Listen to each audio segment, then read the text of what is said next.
제 딸 수진이는 지금 부산역 지하도에서 노숙을 하고 있습니다. 작은 가방 하나 들고 신문지로 몸을 가린 채 추위에 떨며 지내고 있어요. 한때는 수진이가 살던 집이 있었습니다.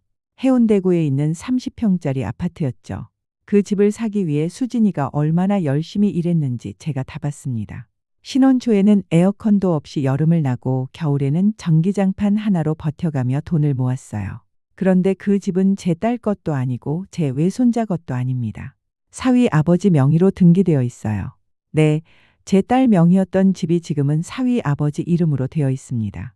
어머니, 저희가 잠깐 아버지 명의로 돌려놓을게요. 대출 때문에 그래요. 그 한마디 믿고 등기 이전 서류에 도장 찍은 제 딸, 그날 이후로 그 집은 돌아오지 않았습니다.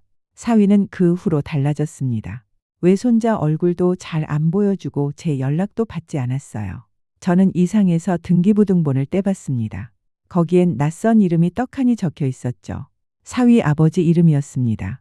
제 딸 이름은 온데간데 없었습니다. 어머니, 집은 그냥 저희가 알아서 할게요. 그 말이 마지막이었습니다. 그 후로 사위는 이혼을 요구했고 제 딸은 모든 걸 잃었습니다. 제가 왜 이렇게 울분을 토하는지 아십니까? 제 딸은 바보가 아닙니다. 하지만 사랑하는 가족이었기에 믿었기 때문에 당했습니다. 사위는 처음엔 참 성실한 척했습니다. 결혼 초에는 요리도 잘하고 제게 안부도 자주 물었습니다. 저는 참 고마웠어요. 요즘 애들답지 않게 세심하고 착하구나 그렇게 믿었어요. 그러다 외손자가 생기고 조금씩 변해가기 시작했습니다.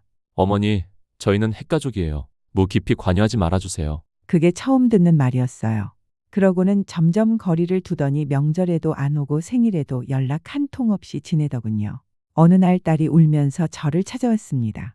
엄마, 나 이혼당했어. 집도 잃었어. 그 말을 듣는 순간 제 다리가 후들거려서 주저앉았습니다. 딸이 말하길 사위가 먼저 이혼 소송을 냈고 위자료는커녕 재산 분할도 못했답니다. 왜냐하면 이미 아파트는 사위 아버지 명의로 이전된 상태였으니까요. 사건은 여기서 끝나지 않았습니다. 사위 아버지가 결국 구속됐습니다. 부동산 명의 이전 과정에서 탈세와 위장증여, 문서 위조까지 드러났던 겁니다. 경찰 수사에서 드러난 사실은 충격적이었습니다. 제 딸 명의로 된 집은 단지 시작에 불과했고 사위 아버지는 똑같은 방식으로 수십 건의 부동산 계약에서 명의를 도용했습니다. 결국 법원은 구속영장을 발부했고 언론에까지 그 이름이 오르내렸습니다. 저는 그 소식을 들은 날 다시 사위를 찾아갔습니다. 현관문 앞에서 한참을 서 있으니 문이 열렸고 사위가 얼굴을 내밀었습니다. 저를 보는 순간 놀란 기색이 역력했지요. 너한테 묻고 싶은 게 있다. 그 집, 그 아파트 아버지 명의로 바꾼 거 처음부터 계획했던 거니? 사위는 잠시 당황한 듯 하더니 고개를 돌렸습니다. 계획은 아니었어요. 처음엔 그냥 필요해서 그랬어요. 하지만 그의 눈빛에서 거짓을 읽을 수 있었습니다. 며칠 뒤 딸은 직접 내용 증명을 보냈습니다. 아이 면접 교섭권 소송 그리고 위자료 청구. 딸은 이제 더 이상 도망치지 않기로 했습니다. 변호사를 통해 확인된 내용은 더 충격적이었습니다. 명예 이전 당시 사위 친정 아버지의 인감증명서와 위임장이 조작됐다는 사실이 밝혀졌습니다. 마침내 가정법원에서 첫 조정 기일이 잡혔습니다. 딸은 정장 차림으로 참석했고 저는 그 뒤에서 묵묵히 지켜봤습니다. 그 자리에서 판사는 사위에게 말했습니다. 부당한 재산 이전과 친권 행사에 대한 편파성 등을 종합적으로 고려할 때 친권과 양육권의 분리가 불가피해 보입니다. 그렇게 몇 차례 조정이 이어졌고 마침내 법원은 판결을 내렸습니다. 친권, 주양육권은 모에게, 면접교섭은 부에게 부여. 외손자가 다시 제 딸의 품으로 돌아오게 된 겁니다.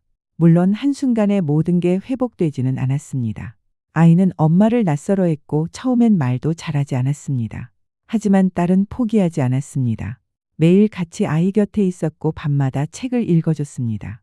어느 날은 조심스럽게 아이 손을 잡았습니다. 엄마는 너한테 많이 미안해. 이제는 절대 너 혼자 두지 않을게. 그 말에 아이가 처음으로 대답했습니다. 정말 진짜로 엄마가 지켜줄 거야? 아이도 달라졌습니다.